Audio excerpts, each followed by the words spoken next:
Hello, readers and writers. Welcome to our first video interview for the Rebellion-led interview series.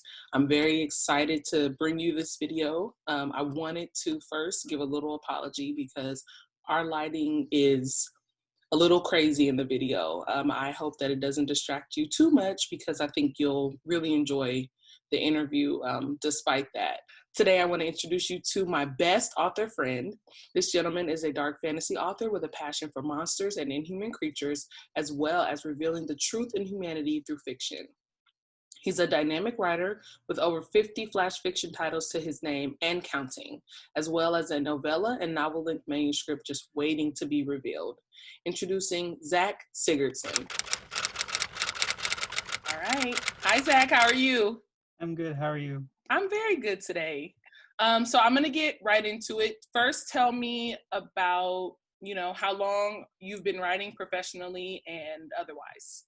Professionally, I don't even know if I've really been writing professionally, but I've been writing probably my whole life. Like just always thinking of stories, always conceptualizing worlds, always like creating worlds, reacting to characters. I remember in like elementary school, they had us write some stories and I would just go off the walls. I would go to the next level. It would be always way darker and way more disturbing than everyone else's, but also like weirdly like fan fiction-ish. And in high school, that's when I kind of got into fan fiction. God help me. I never want to look at that stuff again. And then basically when I got to uni at the University of Manitoba, I basically said to myself, I should start trying to write real stories. Mm-hmm. So I got going on this one, I call it my big beastly book. It's just this big, huge fantasy adventure that I was just writing and rewriting and writing and rewriting for like 5 years. For like my entire university career and then like a year after, and then I finally finished it. I'm like, what the heck was that? I'd written a couple of short stories during that because I'd always heard the advice, start with short stories. And the crazy part was basically when shortly after I'd finished writing The Big Guy, that first short story I ever wrote got picked up by a magazine. Wow. Yeah, I have a couple others that they're just in the slush pile, but that first one actually got picked up, and it was kind of like a very good inception point for a lot of the things I ended up writing about, like a lot of like fantasy versions of criminals, and kind of a genre bending where the story is very much a go find the treasure kind of adventure. But then there's basically the Terminator chasing after them, but it's like a different version of it. Sure. And then after I graduated and I was working, I just like, I need to write. This is the thing that's keeping me centered, that's keeping me sane. So I got a couple more short stories published. I wrote my second full-length novel, which I'm working towards starting the querying process. And what you'll read when you get a hold of Bloodied is kind of like my journey through depression and anxiety and all that, and how when I finished the second novel, I was just, I can't start a new novel. I'm not well enough to commit to something that could just lead to disappointment. Sure. So I just started writing short stories. I wrote short story after short story. I basically now I kind of view them as like I was basically writing a novel, but a couple chapters were a short story, and they were just broken up that way. Sure. And the way I wrote them was you could read any of them in any order, and it would still work. And while I was writing these, I was reading the original Conan the Barbarian stories and a lot of Edgar Rice Burroughs, and I've always had an interest in H.P. Lovecraft, even though I acknowledge all of these guys' flaws and limits and just the vileness of their writing a lot of the times. I'm always super inspired by kind of the pulp era of genre fiction, kind of the origin point for so much fiction, whether it is like Conan the Barbarian or Cthulhu or all that kind of stuff. So I'm reacting to a lot of that Mm-hmm. kind of storytelling, where it's constant escapes, constant captures, constant running for the bad guys, action scenes. I've tried to embrace the energy of that storytelling Mm-hmm. while trying to just maybe move them away from their worst aspects and trying to bring in other ideas. Sure. Okay, speaking of Bloodied, which you kind of mentioned, I'm Mhm. so excited and happy to say that you have a publication. So tell Yeah. us more about it. Bloodied is a collection of horror and dark fantasy short stories. Mhm. It's 7 stories. Some of them I wrote years ago. Some of them I wrote just for this publication. As I'd gotten a job working as an arts and culture reporter for my university, or for my alma mater. I really started learning about like self-publication, as that is an option. And the instant I learned that, I was like, I should take some of these short stories and self-publish them. Mhm. And it was just me going through a long process of what stories, how to edit them, getting friends to take a look at them, and then me going through this process of publishing. And I Mhm. do think there are some kind of like thematic through lines between the stories I ended up choosing. Mhm. A lot of them are like very bleak and or very, very dark, and some of them are just violent adventures. And recently, what actually happened was we did a joke issue for the paper I write for, and what they had me do for my joke article was do a good and bad review of my own book. Wow. So I was able to like, okay, here are the things that I know that are wrong with it, and that's okay. I started both reviews with, if you like schlocky, pulpy, dark fantasy, this is the book for you. And here's all the reasons that's a bad thing. If you love schlocky, pulpy, dark fantasy, this is the book for you. So Bloodied is, yeah, it's 7 stories.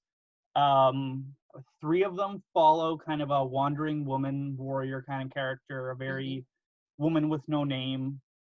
2 of the stories are similar. They're monsters attacking normal people, and both of them are kind of my meditations on male relationships, the bullying amongst male friends, brothers, like a lot of the discussions about toxic masculinity and those ideas that Mhm. I needed to get through and I Mhm. needed to talk about, but mixed in with all these other pulpy adventures. And then I have a story where um, it's definitely more of an action-y story. It's just about a different character, and it's about a girl who's really down on herself, being put in a terrible situation, and she has to use her brains to get out of it. And then the last story is kind of my teaser for what I'd like to do in the future. And that is a straight up Godzilla attack story, but kind of Mhm. brought down to an almost Stephen King level. Like it's Mm. not the size of a skyscraper, it's the size of a bus. But when that's attacking a small seaside town, that's still destroying everything. Terrifying. Yeah. Yeah. Very So terrifying to think about. that's Bloodied. And it's now out completely. Yay. I like the I like your ability to stay centered in your own way. Everything is pulpy, everything is dark, Mhm, everything is, but also to be so broad. mhm, Female lead characters, male characters, situations that all fall under that, as you mhm, as you say, the behind the veil, basically. mhm, I recall that you went through a bit of a process getting your cover mhm, created. mhm. Tell me how you settled on your illustrator and your cover art. It was actually a much simpler process and really straightforward process than I thought. Then I was like, this whole process was full of so much anxiety and doubt and Mm-hmm. all of that. But once it was done, it was like, this is amazing. Mm-hmm. And so I have a couple very close writing partners, friends who I talk to about writing, named Lyndon and Emma, and they both live here in Winnipeg. We'll grab a drink every now and again. Um, and Lyndon has um, several comics published, local comics. And one of his most constant collaborators is a gentleman named Stephen Call. And he's a brilliant artist. He's a very graphic novel, comic book, very Samurai Jack in a lot of ways. And that's what I love about his art style. I actually have one of his books here. And I had a couple different people I had been talking to, most like all local. I wanted someone local. And schedules didn't work out, but I met with Steven, and I was like, I very much want like a Frank Frazetta kind of cover, just violent and bloody.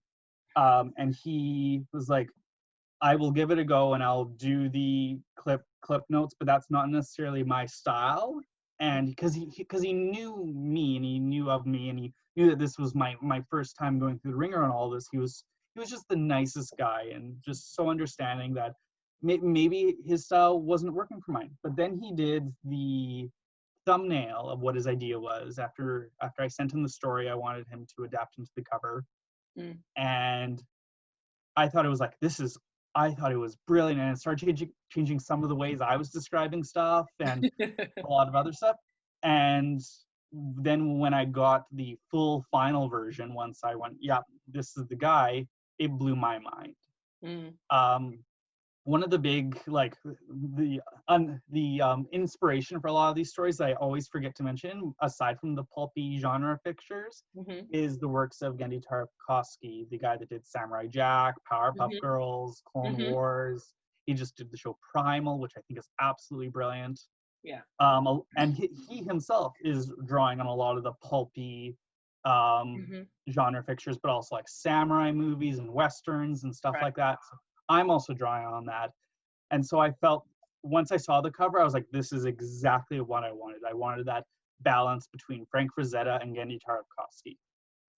Yeah, and you got it. The cover is phenomenal.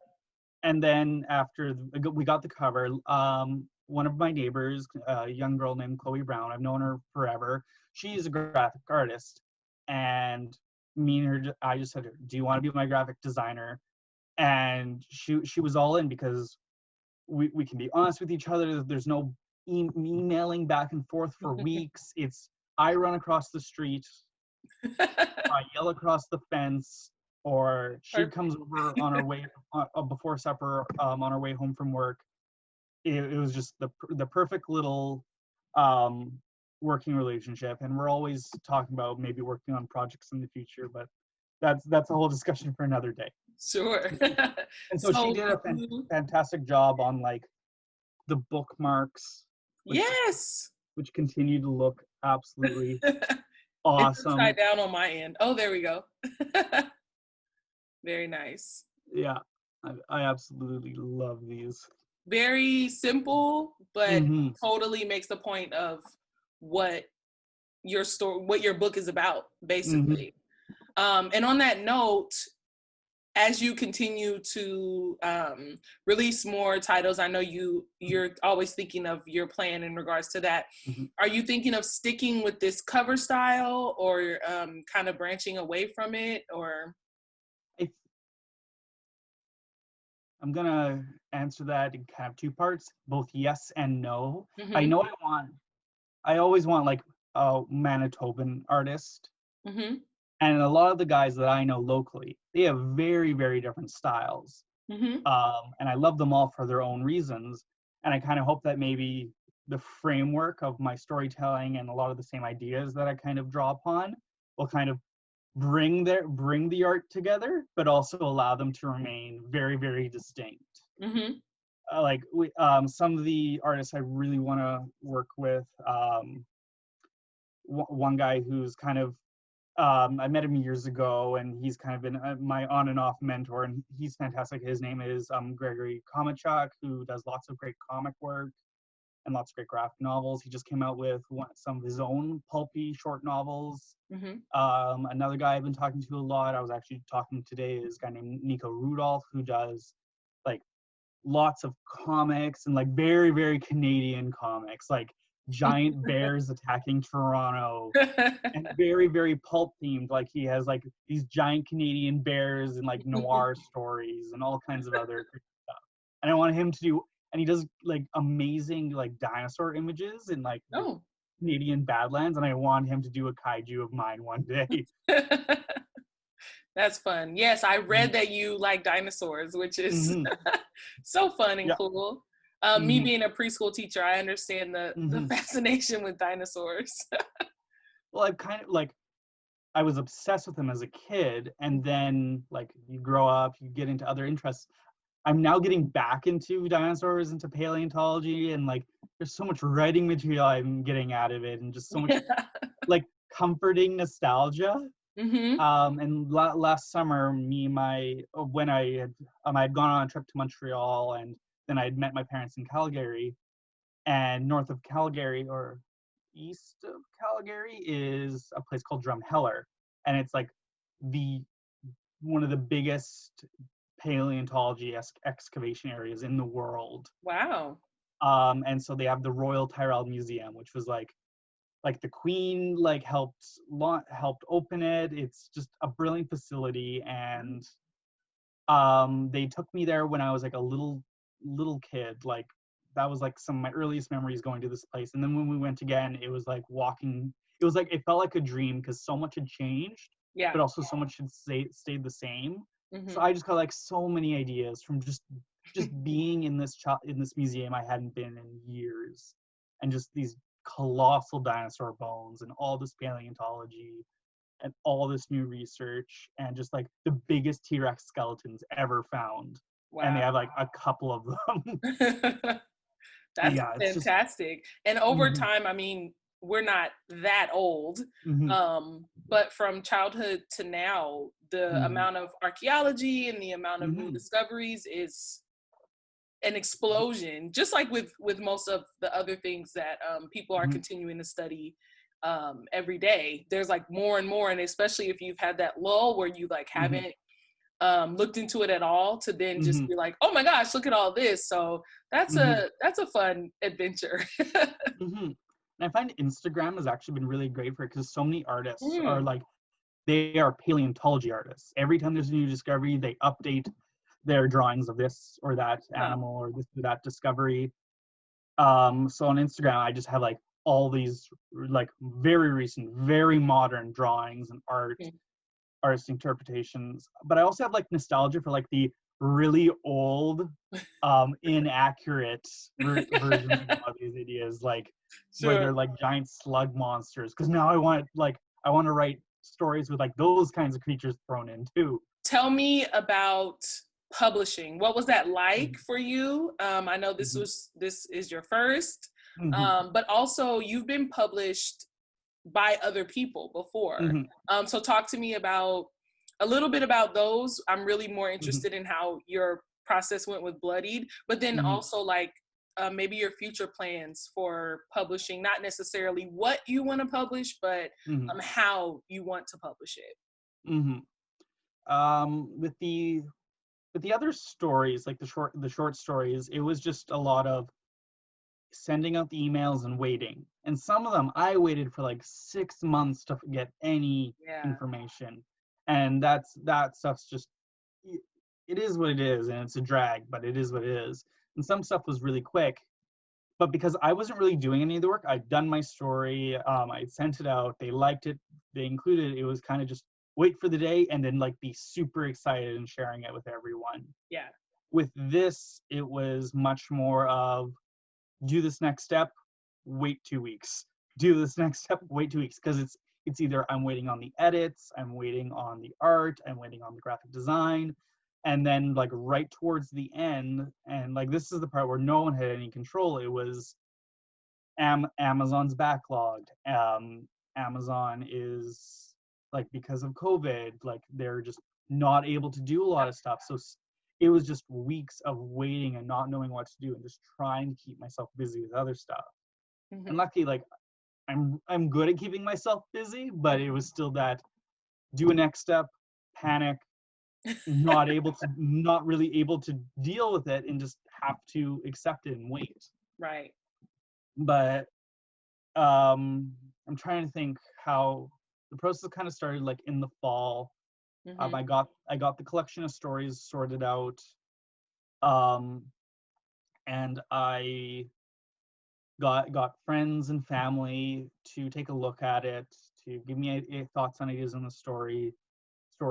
But I was kind of less concerned with it, Mm-hmm. concerned because I had heard from some of the local guys that maybe for your first one, have kind of an unfiltered expression, like get some thoughts, Mm-hmm. but generally just polish it up and just see what your baseline is, see what your unfiltered version is, and what people's reactions are to it. Sure. So that's kind of what I'm in now. I'm like, Bloodied is me being very vulnerable and very open about feelings and relationships while also being violent and horror and fantasy and all that. Right. So we'll see what people end up saying about it.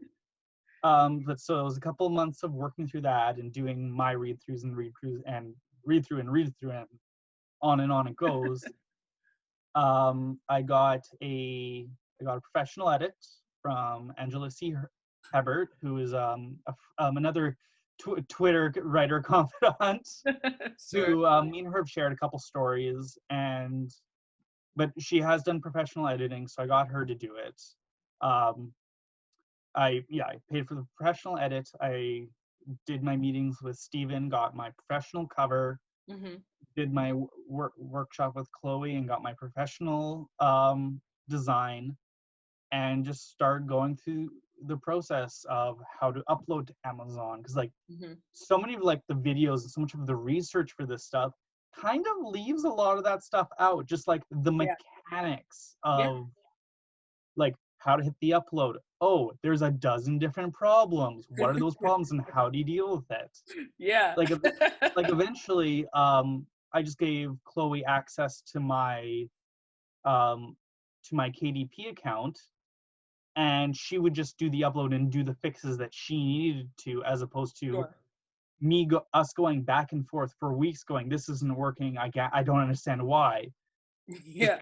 I'm the writer. I don't know how graphic design works, Right. and so it took like a whole that was a way to make a section of the process a lot easier on both of Mm-hmm. us Mm-hmm. by kind of shoving it all onto her.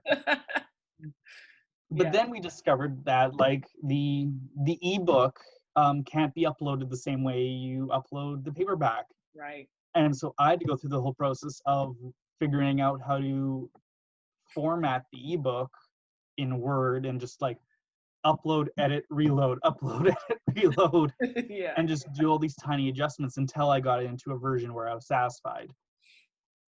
Yeah. So Mhm, moving forward with I know and we're gonna mhm, obviously talk about work in progress, but mhm. do you think you want to do this again, or is it are you looking to go more traditional or independent presses? I Mhm, know you have lots of local access to mhm. many options. So what are you kind of thinking for your next release? All of the above. I do want to do another collection like Bloodied, and I'm working on probably the last story for it right now, like just doing the rough draft, because I had a couple stories I had in mind, but they just weren't working, so I'm going to try something else. Um, but I also have a couple kind of more full-length manuscripts that I do want to start querying to local presses, or even if not local, just Canadian presses and beyond that. See how far I need to go to get these suckers out there. Um, and they're like, as of right now, they're all tied by the same world. Um, Mhm, a lot of the same themes, a lot of the same tone and sensibilities. mhm, They're all this they're all this hidden world fantasy, but where the modern world has a much bigger influence on it mhm. than most other hidden fantasies would otherwise have it. Like, no one in Harry Potter uses guns. There's no 9/11 anxiety in Percy Jackson. Mhm. There's all this stuff from the modern world that should be influencing the fantasy world, but it isn't. And that's where most of my writing sits as of right now. Yeah.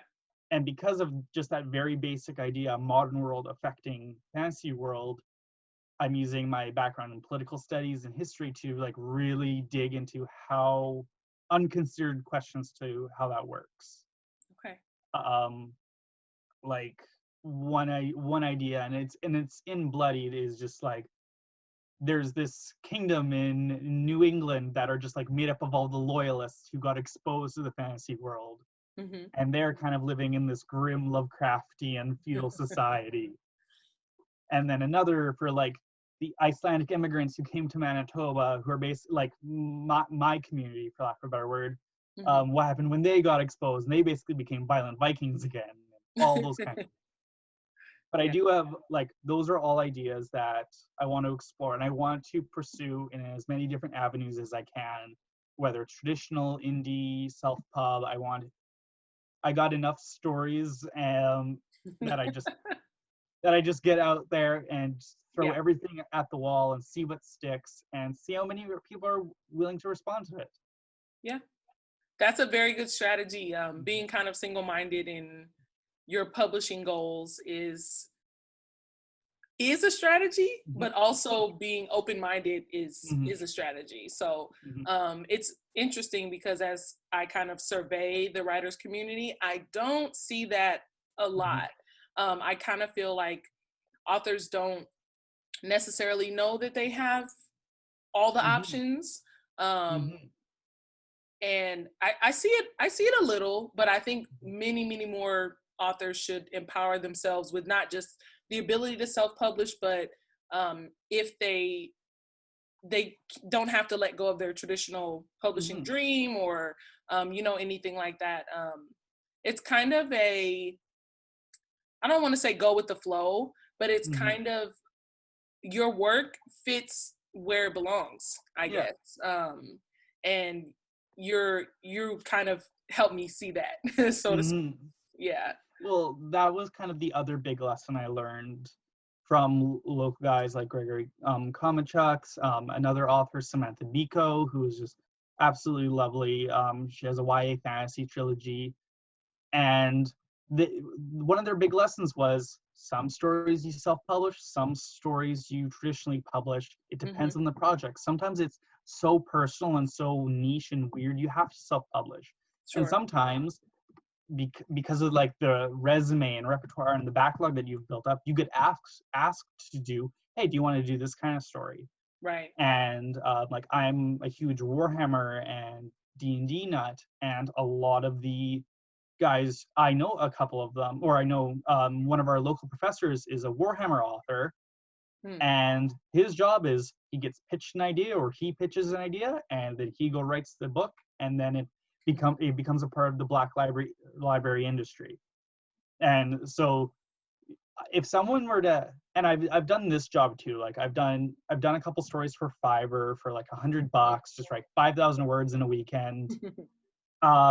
And some people ask for absolute crap, and I will give it to them.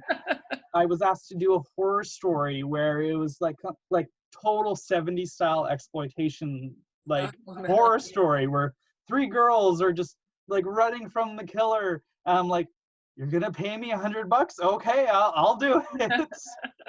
And then I did another one where a person just like, they had ideas for stories, but no idea about the mechanics of like how to go about to tell a story. And when they pitched the idea, it kind of shows. So it was my job to kind of like wrestle the idea into a storytelling format. So I wrote like a sci-fi story and I got $100 or so.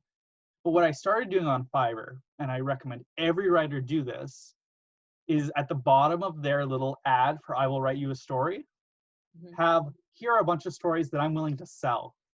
I sold a couple that way. That's and smart. I got some money that way.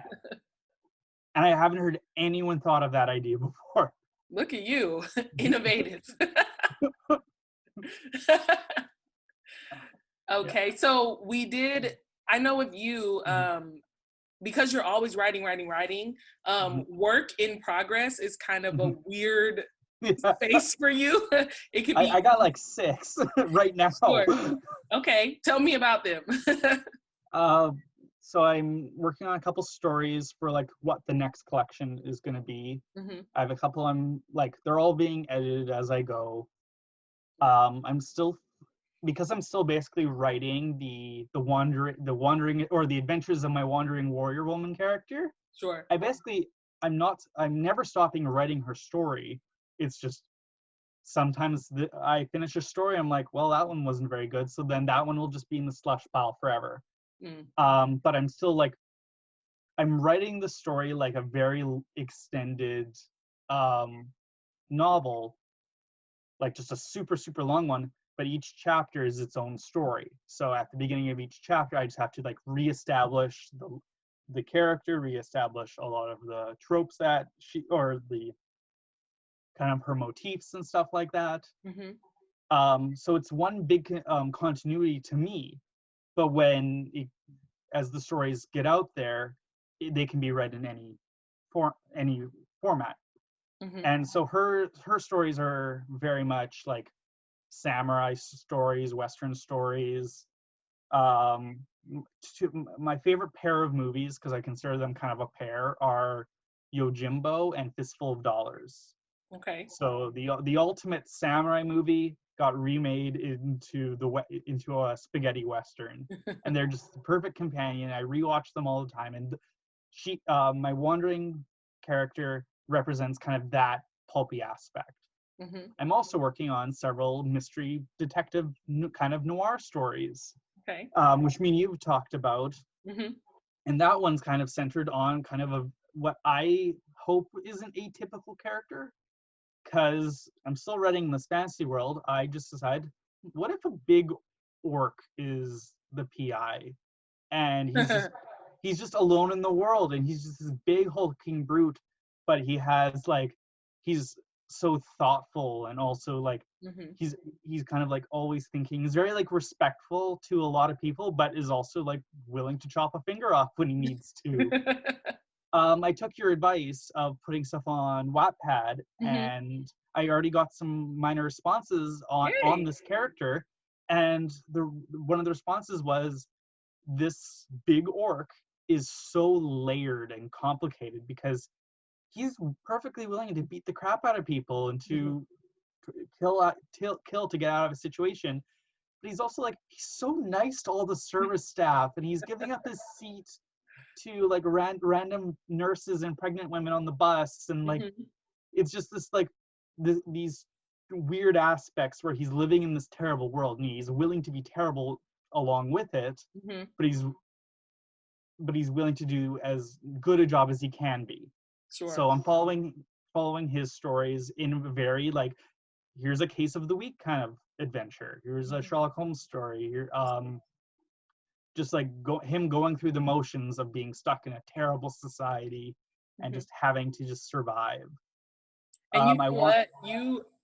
You know how I am about crime. And immediately as you're kind of describing this character, it reminds me of how much you put humanity into your stories, because what you're talking about is like, if this character wasn't an orc, this character would just be a human. Like the idea of fighting for justice and kind of in such a gritty place, of course, an investigator would have to kill people.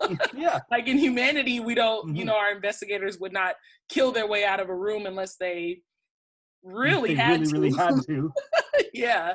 But it is, and it's something that you're really good at, putting the humanity into all these characters that are inhuman. Like, I'm such a big fan of Guillermo del Toro, Hellboy, Shape of Water, and he's a guy that I feel if I ever met him, not only would I freak out, me and him would just talk forever about monsters. Yeah. And yeah, like his great talent, and I'm quoting a YouTube channel called Overly Sarcastic Productions, because they did a great bit on monsters the other month, and they just talk about how Guillermo del Toro understands when a person is a monster, when a monster is a person, and when a monster is a monster. And so yeah, I have like a lot of just normal humans that are just the most vile creatures. Like I got neo-Nazis, I got abusive fathers, I got just like the depths of it. Yeah, just the most horrendous assholes. And then I just try to humanize these inhuman creatures. But there's also like we have the movie Bright, which is its own kind of disaster. Yeah. I use that as what I try to avoid, because that Mhm. one is just taking the fantasy tropes and basically like doing the 1-to-1 ratio. Yep. I'm trying to not do that. I'm trying to add humanity, but not be reductionist in how I do that. Hmm. Like Bright's failure is coding all the orcs in urban black culture. Yeah. I want to avoid that. I want to avoid the racial implications and racial coding of a lot of monsters, because Hmm. in Western society, most monsters are the other in some way. Yep. And we live in a world where racism exists and the other is coded in racist terms. I want to avoid that, and I may get it wrong. I may absolutely get it wrong, and I will always listen to people who tell me when I've screwed up. But I really try to humanize the other, and I do that by humanizing my monsters, but Hmm. also by maintaining a diverse cast as much as I'm comfortable doing, because I'm still a very white guy. I'm not going to tell other people's stories. That that's not my place, but I will maintain a diverse cast and Hmm. be thoughtful about these things, or at least do my best. Yeah. And I think you're doing a very good job at that. I've Thank read you. many of your stories, Mhm, not just the publications, but mhm, you have, your blog has mhm. over 50 flash fiction stories. Yeah, yeah. I haven't even scratched the surface. I'm so Mhm. sorry. No, Um, no. but in Mhm, in that, I've never run into anything that I found mhm, offensive, or it mhm, always feels very grounded in the location, very mhm, grounded in, um, grounded and also not grounded in, mhm, like you're saying, what we think of that kind of character. mhm. So I'm always impressed, always, Thank with you. how you characterize your monsters, for sure. Mhm, So time to talk about my favorite subject with mhm, you. This is mhm, why we're best friends, mhm, obviously. Um, when we first met, you mhm, immediately started to beat me with the idea of diversifying what I read. mhm, Um, and in my 2 years ago ignorance, I mhm, absolutely was obsessed with just reading and knowing about crime fiction. mhm, Um, and you were the first person that talked to me about reading other genres being a learning experience, and being a tool to improve my crime, even if I'm not going to write mhm, sci-fi, but just kind of understanding how sci-fi or fantasy or romance or any other genre that you mhm, read can help you, you know, improve your own writing. mhm, Um, so talk to me about why you think authors should expand the genres that they read and study mhm, other genres in order to improve their writing. mhm.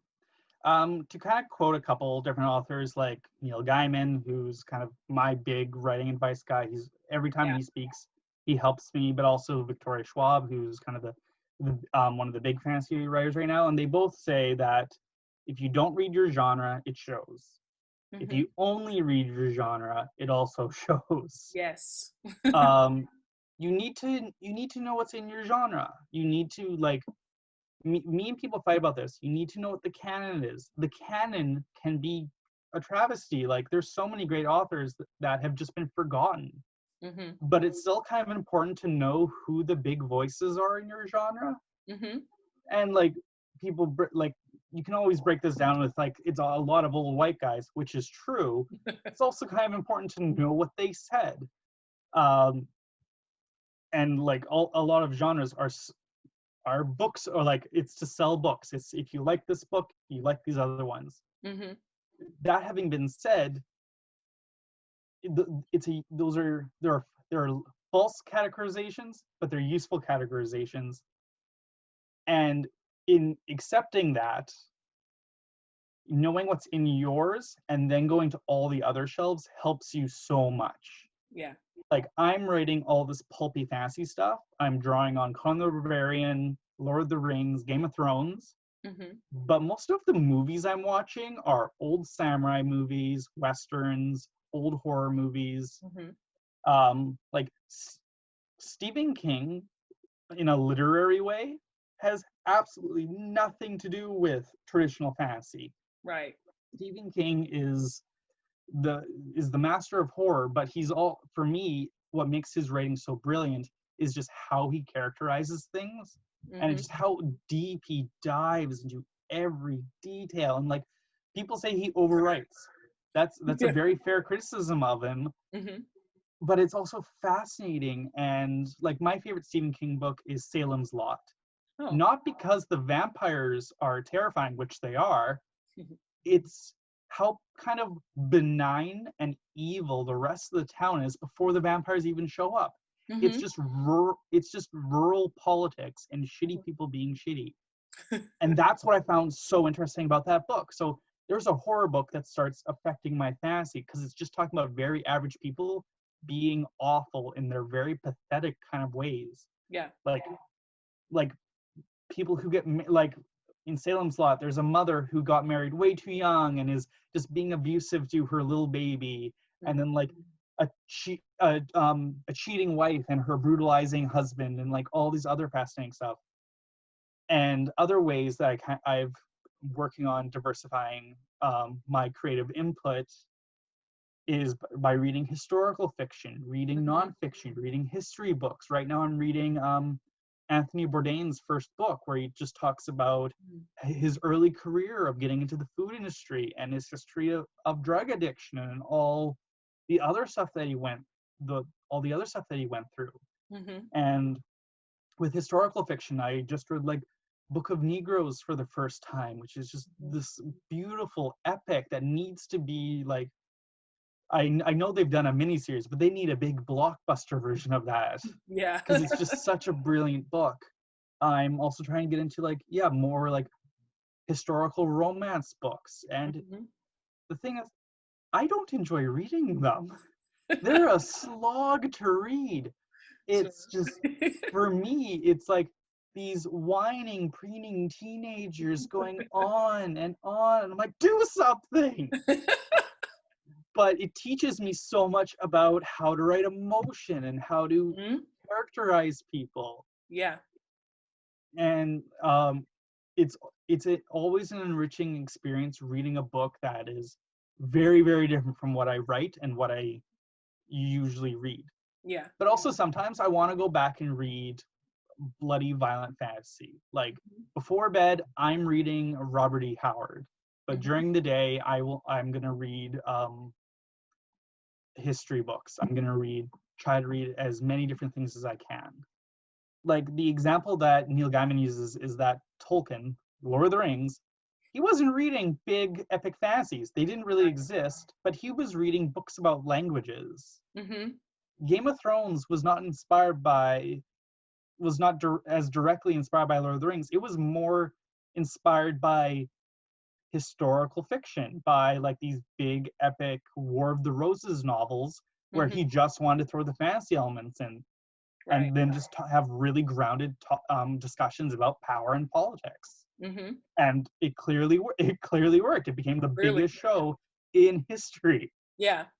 And I Mhm, think that when I do encounter, because this is how I keep you with me every single day, is when I do talk to people about making sure they read outside of their genre, or and we'll get to film in a moment because mhm, that's the other thing, mhm, um, is thinking of it more as that learning experience and less as like your entertainment value. mhm. Because even like you were saying with some of those historical romances, they're hard to read if you're not into Yeah. romance. Even more, I mean, even some people who read modern romance can't Mhm. read those. Yeah. So, but again, it gives you not only, I mean, can we talk from a minor level, is the vocabulary that you can Mhm. adapt from that, Mhm. because every genre has very specific words or phrases or ways that the characters converse with one another. Mhm. that is specific to that genre. And they through have a my interview, rhythm. yes, They have a yes, rhythm to it, and sometimes that rhythm is just so slow that I'm not able to get through it. yeah, I was trying to read a historical fiction book about the woman that wrote Little Women, mm, and it was just a slog. I still have it here, and I'm only halfway through it. yeah. And that's another thing. Like, um, I was helping a friend, another writer's community buddy, write a little action scene in their nonfiction. And Mhm, that is another thing, like how crime is often very fast. These crime fiction mhm, novels, the action scenes, chasing perps, having arguments, all these things are really fast compared to some genres where everything is just kind of a wave of mhm, getting to where you're going, and the pickup is just not the same. So mhm, reading outside of your genre is an absolute learning experience. It's not, mhm, we don't care how entertained you are by that mhm. particular genre. um, it's about taking, Yeah, really selfishly, taking some of those techniques for your writing. yeah. Like in a lot of horror, we talk about like building tension. Like, what are you supposed to build the tension with? And like reading romance and reading all that kind of stuff kind of like give you ideas on like what kind of stuff can you use to extend this scene, just Mhm. drag out the tension. What can you Right. do that just makes people nervous? Hmm. Because you want to get to the splatter, but you need this character build up. Right.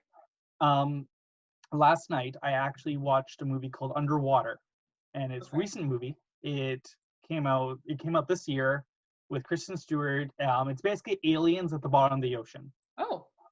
And I realized I wrote this story 2 years ago. I wrote the exact same movie, um, but I waited till the last 2 pages to show the monster. Huh. Wow. And it was one of the stories that got published.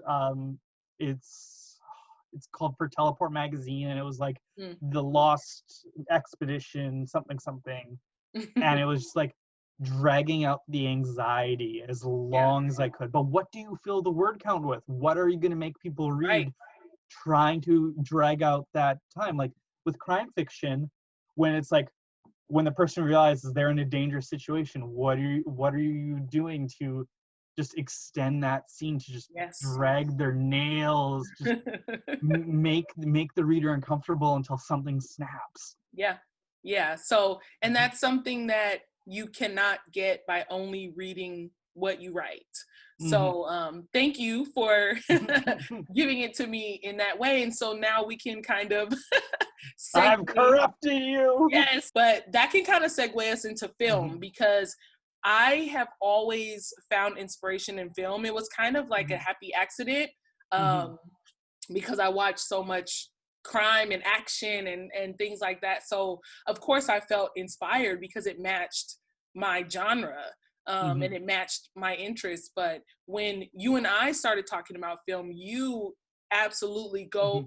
into it like almost like an outline of a Hmm. story. The characterization, the Hmm. dialogue, the settings, how the characters move in those settings, how the Hmm. characters fail to move in those settings. Hmm. It's both ways. It's either a good movie with good of all of that, or it's bad, or it can be in the middle, where Hmm. maybe this story has the most amazing dialogue and you can feed off the characters, because with film you actually get to see Hmm. how they're physically reacting when they're delivering these lines, and some actors are so phenomenal at that. Hmm. But you also get to see what the setting is like. Do they knock over a glass? Do they Hmm. slam the door? And so you kind of gave me the idea to really see it as a story, as opposed to just, again, that entertainment value. So tell me how films have helped you grow as an author. In a million different ways. The way I kind of see it is a short story is a lot easier to adapt into a film, because a 90-minute movie, like it, you don't have a mini series is perfect adaptation for a book. You have the room for that. But a short Mm-hmm. story, learning the connection between movies and short stories was kind of the big leaps I got once I started realizing, oh, don't write a novel length horror story. Write a Saturday night horror movie in 10,000 words. Mm-hmm.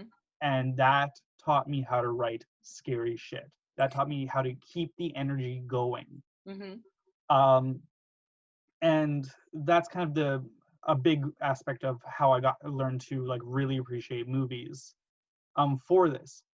But just also knowing like the difference in how the mediums act, Mm-hmm. how the reason I love prose so much, just prose writing, is you are in the character. You Mm-hmm. are able to like go into their brain, into their internal thoughts. Everything is internal, depending on the writer. And whereas in film, everything's external. It's what you see, and Right. that's the brilliance of the medium. And a lot of people forget that.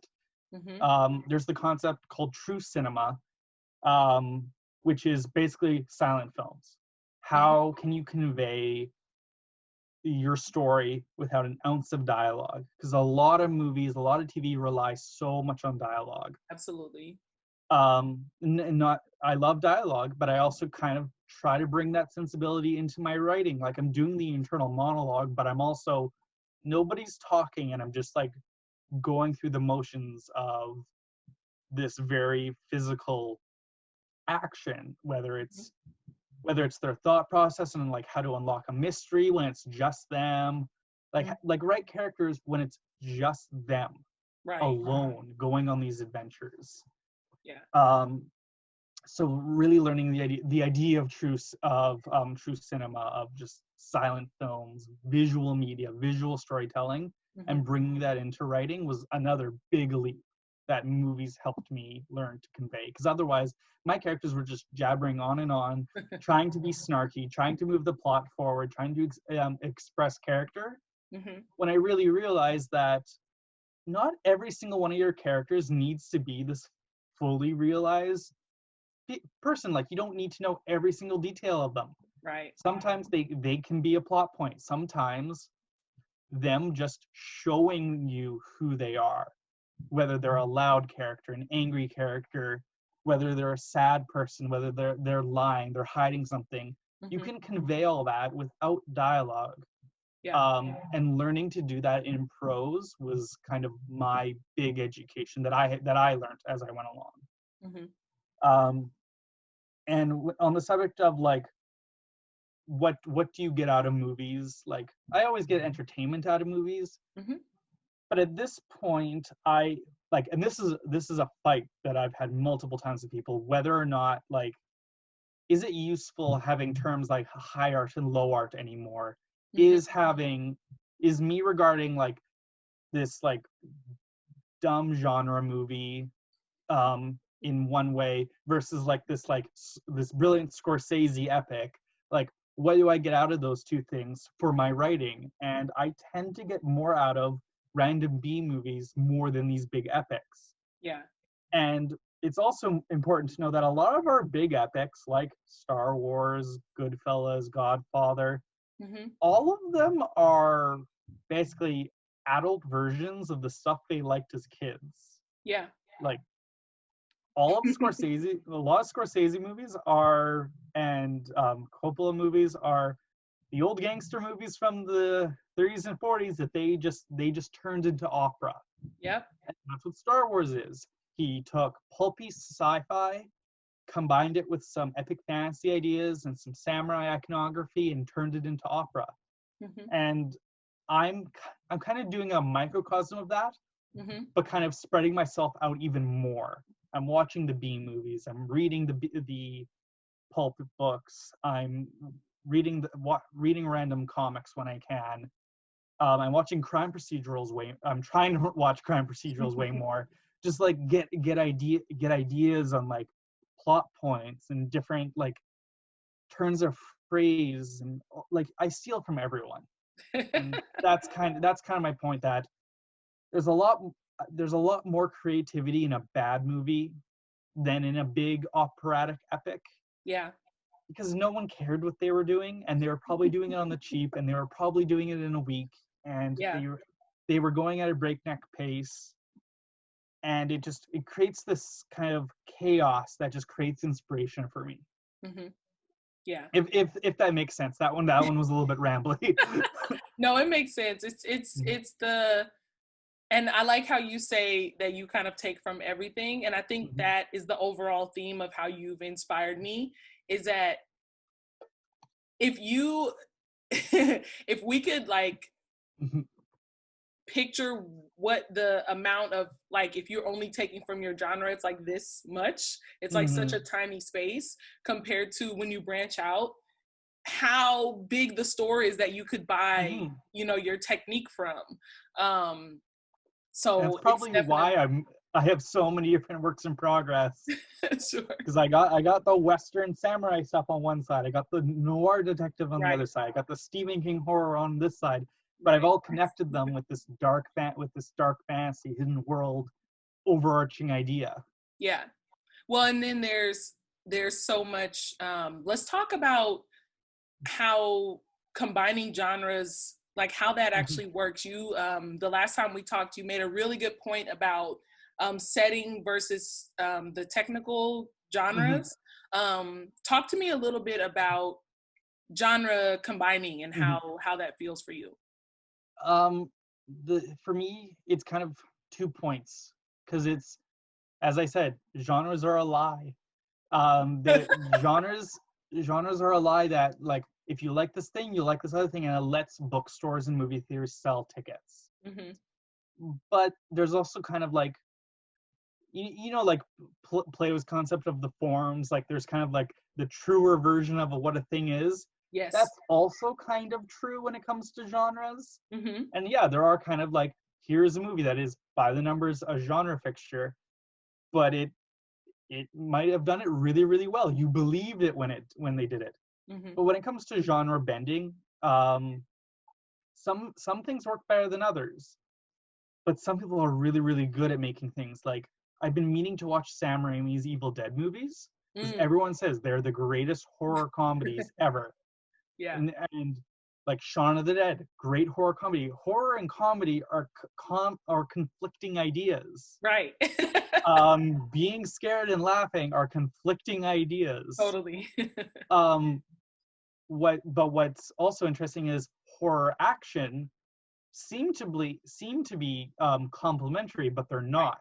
Right. And that's why most horror action movies are just action movies with like the horror movie bad guys. Yeah. Like, I love Underworld. Underworld is just a conspiracy action thriller with werewolves and vampires. That's all it is, and I love it for it. Um, and but then there's some movies where that works really well. Like, The Descent kind of leans, which is my favorite horror movie by Neil Marshall. That leans on the horror aspect, but there's enough action in it. And the reason they're conflicting is because horror is about being scared and vulnerable, and Hmm. action is about being empowered and strong. Those are Hmm. conflicting things, and it's Right. really, really, really hard to do them at the same time. Hmm. And it's why video games are kind of a little bit better at this, because you're able to feel vulnerable, but also have just enough of an edge that you can survive the situation. Right. Video games are also really good at it because it's not some random character that's going to die, it's you that's going to die. Yeah. So it creates this anxiety. Hmm. But when it comes to genre bending, yeah, there's the technical side, there's the technical genres of horror, action, comedy, to a lesser extent crime, because Hmm. crime is kind of normal society, and Right. kind of the absence of all these things we call a drama, where Hmm. it's just character, family, plot, whatever. Right. That's just drama. But then you have kind of the setting genres, sci-fi, fantasy, like horror, and that's kind of like the one that's kind of in the middle, because you have all these horror things that are kind of going back and forth between the two, Right. but you have genres that are about what's in the world, and then you have Hmm. the genres that are what are you doing in the story. Hmm. And when it comes to genre bending, like, when you really get into the nitty gritty, like, some stuff is really complementary. Samurai and westerns are the same stories, but with guns and swords switched out. Right. They're always about personal vengeance and kind of this bleak outlook and honor between like fighting men. Mm-hmm. Yeah.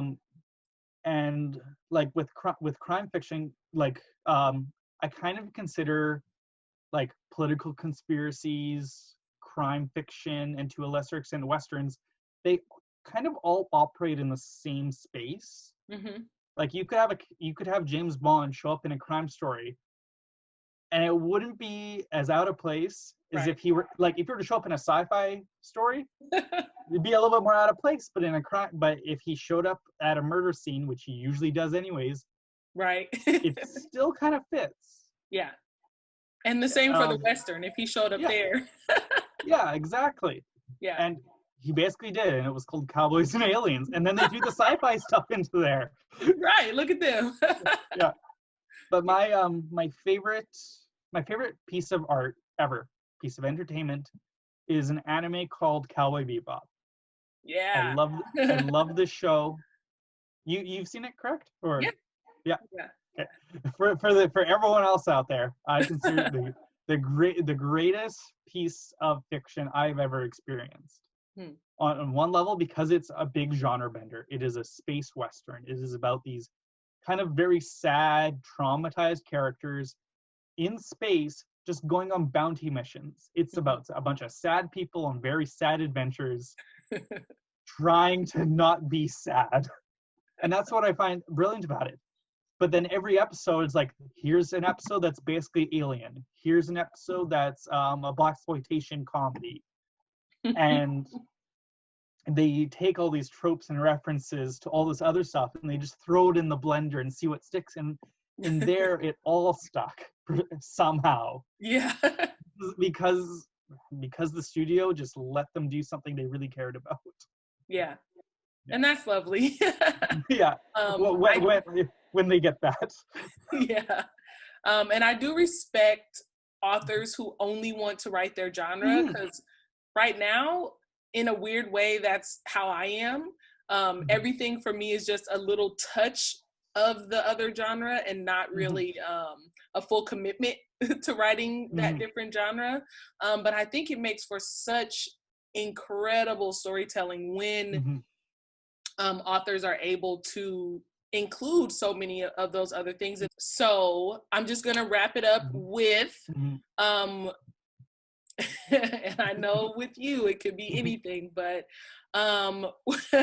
what are your plans for your next release? Do you know what's next, or are you kind of plotting it out? I'm kind of plotting it out. I'm working on the next collection. I really think I need to start querying some of these other projects and see if I can get them traditionally published, or even just find like a reliable, like just other like partner in crime, just to, like work through, like someone to do like the business side of things. I have my couple, but we're always busy doing other stuff. Yeah. Too. We also write a lot of different stuff. Yeah. So I'm just going to continue working on stuff, see what I'm able to get out there. I'm always working on stuff. I'm thinking of getting back into doing my weekly flash fiction, which I always forget I did for a year. For every week for a year, I posted a one-page story. Yeah. And for a year, that was the thing that kept me focused on everything. And I just forget how much of it I did. Like there was more than one a week. Yeah. Yeah, I might get back into doing that. Yeah, like there is no limits. I'm doing everything. Yeah. No wonder I don't have time to finish things. Well, I think that my prediction is that as Bloodied continues to reach people, you're going to find that you need to publish something else, because the new question will be, when is something else coming out? Yeah. What else can you? And of course, readers are more than welcome to go to your blog and see the magnitude of work that you already have available to them. And of course, there's your Wattpad, which you are using strictly for beta reading, correct? Yeah, as of right now. Yeah, so I got 2 stories up there, couple comments. That one I kind of just need to advertise more just to get Sure. more people to Get look eyes at on it. it. Yeah. Yeah. Yeah. So I am very excited for every single thing that you're doing. Obviously, I'm a huge fan. Thank you. So I'll be keeping my eye on your next release. And of course, I know how to find all your writings, big and small, because I know you have some longer links besides your flash fiction there. So I'm very, very happy to have interviewed you. I'm very Thank you so happy much. for your book. There's no one I would rather talk to about writing than you. You are my favorite person to talk to about writing. And I'm just humbled and honored that I've had this effect on anyone, never mind someone who is also so talented and working so hard and established in her own stuff. I just ordered all 3 of your books. Yay! Thank you. So I'm gonna have my Tiffany pile and just blast through them because I need more crime fiction in my life. The first one is very short, so that's what I always tell people. It's just a novella. So I hope you enjoy it. And thank you so much for talking to me. I really appreciate you taking the time out today to speak to me and my audience. Thank you so much.